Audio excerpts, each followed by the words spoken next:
अनिरुद्ध को जब एहसास होता है कि झना को वाकई में सबसे ज्यादा इज्जत मिल रही है और वो उससे दूसरे सीजन में भी ऐड किया जा रहा है, तो चीजें कॉम्प्लिकेटेड बनना स्टार्ट हो जाती है। वो जानबूझ करके पार्टी में बस केक गिनने के कारण वो सबके सामने उसे इंसल्ट करता है और ऐसा ब्रिजभूषण भी चाहता है कि झना के इंसल्ट हो ताकि वो दूसरे सीजन में ऐड ना हो और जो भी उसे बेनिफिट्स मिलने वाले हैं ना वो उसे ना मिले। तो उसे रोकने की तो पूरी प्लानिंग होती है इनकी, जो सच में बेहतरीन होती है, क्योंकि जब विल पार्टी में सबके सामने विल गाना गाने के लिए बुलाया जाता है आदित्य कपूर को, तो वो अकेले तो जाता नहीं है। हालांकि इन सभी चीजों को देख करके अनिरुद्ध को बहुत जलस फील होता है कि वो झना को जरूर बुलाएगा और झना को बुलाता भी है वो। अब यहाँ पे ना अर्जुन सृष्टि को ये साबित करने में लगे हुए होते हैं कि भाई इनके बीच में कुछ ना कुछ चल रहा है। तो यहाँ पे सारी चीजें तो धीरे धीरे क्लियर होती जा रही होती है। इस चीज से अनिरुद्ध बहुत गुस्सा भी होता है कि आखिरकार मैंने जितना झना को सोचा समझा वो उससे कहीं ज्यादा बाहर निकली और वो अब इस घटिया इंसान के साथ में अपने रिश्ते बना रही है। ये अच्छा बिल्कुल नहीं है झना। अब तो गुस्सा तो होता है लेकिन झना को कोई फर्क नहीं पड़ता और वो गाना भी सिर्फ इसके लिए ही गाती है, लेकिन इसको समझ में आती नहीं है। अब यहाँ पे गाना गाने के बाद का जो माहौल होता है ना वो काफी बेहतरीन हो जाता है। देखो धीरे धीरे बातें उठने लगती है कि झना को बहुत ज्यादा काम मिलने वाला है, काफी सारे नए प्रपोजल्स उसको मिलते हैं।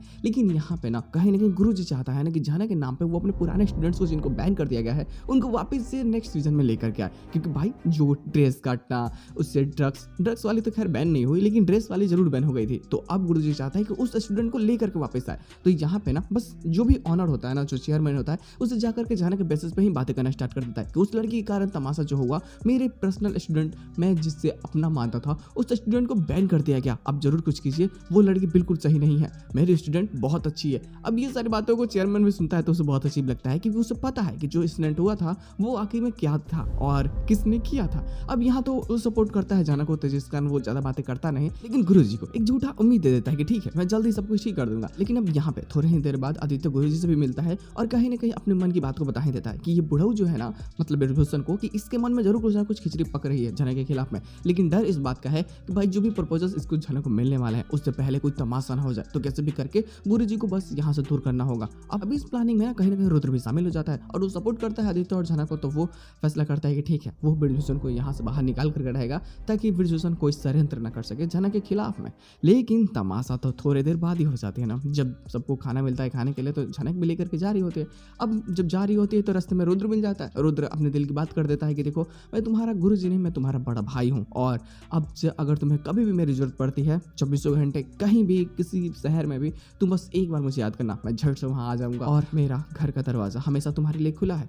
अपने भाई के घर कभी भी आ सकती हो, कभी भी जरूरत लगे तुम मदद मांग सकती हो। अब देखो ये सारी इमोशनल बातों को सुनकर के झनक भी इमोशनल हो जाती है और बस इन्हीं सही बातों को सोचने लगती है और आगे बढ़ने लगती है। थोड़ी देर बाद ये रास्ते में जाकर के अनिरुद्ध से टकरा जाती है। अब देखो अनिरुद्ध जब ये देखता है ना तो अपने गुस्से का तो कहीं ना कहीं तो निकालना जरूरी है ना, तो वो यहाँ पे निकाल देता है, पूरा भड़ास यहाँ निकाल देता है कि तुम देख करके चलती नहीं हो, तुम्हारा पूरा ध्यान सिर्फ और सिर्फ आदित्य कपूर पे है, तुम्हारी नजरें मुझे क्यों नहीं देख पा रही हैं, मैं हूँ यहाँ पे। अब इन सभी बातों को तो बोलने के पीछे उसका मोटिव ये होता है कि झनक देखो मैं हूँ, मैं तुमसे प्यार करता था, मैंने हमेशा तुम्हारी मदद करने की कोशिश की, लेकिन अब तुम मुझे ध्यान नहीं दे रही हो, तुम किसी और को पसंद करने लगी हो।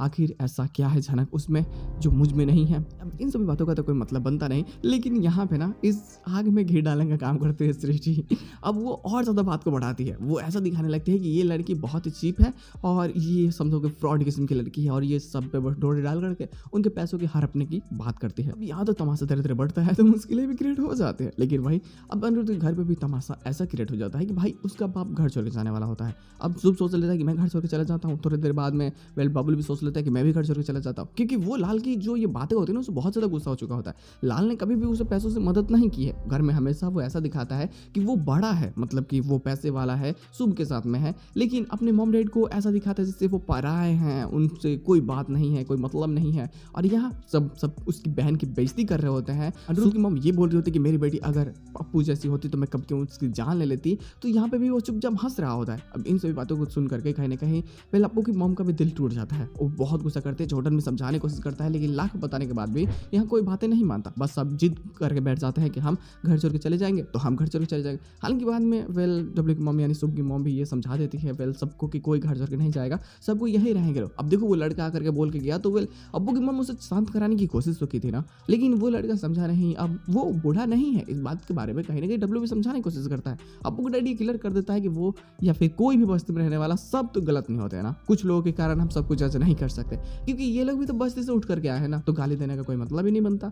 अब यहाँ पे ना अब्बू का डर समझ जाता है कि उसकी बेटी के लिए क्या सही है क्या गलत है। तो वो सोचता है कि कोई अगर मेरी खर्च उठा नहीं रहा है तो कोई प्लीज़ मेरे फैसलों के बीच में दखलंदाजी ना करे। वो अपने बेटों को भी कस के धोता है और वेल अप्पू की मम्मी पूरी भी पासाबाज होती है, जो सोच में काफ़ी मज़ेदार होती है। वो ये एहसास दिलाती है कि लाल उसका बेटा है, वो अपने बेटे से कुछ भी डिमांड कर सकती है। अब यहाँ पे बार बार वो जो हर मंथ की सैलरी ला करके तुरंत अपनी बीवी के पल्लू में डाल देता है, मर्द जैसा व्यवहार करता है अपनी फैमिली के साथ में। तो ये सारी चीज़ों को सुन करके कहीं ना कहीं सबको बुरा लगता है। खैर वो भी समझाने की कोशिश करते हैं कि लाल तब तक ही साथ है शुभ के, तब तक पैसे हैं शुभ के पास में। जिस दिन शुभ का पैसा खत्म हुआ लाल उन्हें भी लात मार के निकाल देगा। तो यहाँ तो मज़ेदार चीज़ें होने वाली है गुरु लोग, क्योंकि घर टूटने वाले हैं। घर टूटेंगे तो बवाल होंगे और बवाल को फिर से खत्म करने के लिए वापस आने को आना पड़ेगा ना यहाँ पे, जो यार सच में मज़ेदार होगी। क्योंकि वेल जैसे घर टूटेंगे तमाशा बढ़ेंगे और धीरे धीरे सब कुछ खत्म होने लगेगा, तो अर्शी की ही रहेगी यहाँ पे। जब सब कुछ अनिरुद्ध के पास खत्म हो जाएगा तो उस पीरियड में वेल जनक वापस जरूर आएगी, और जब वापस आएगी तो परिवार को संभालना उसका पूरी की पूरी जिम्मेदारी होगी, जो सच में काफ़ी मज़ेदार और बेहतरीन होने वाले। तो मज़ा आएगा गुरु लोग। खैर इसके साथ में एपिसोड की एंडिंग कर दी जाती है, बट जो पोस्टर सीन होता है वो पिछले वाला ही होता है कि जिसमें जनक अपने रूम में ही बेहोश हो जाती है और आदित्य फाइनली उसे बचा भी लेता है।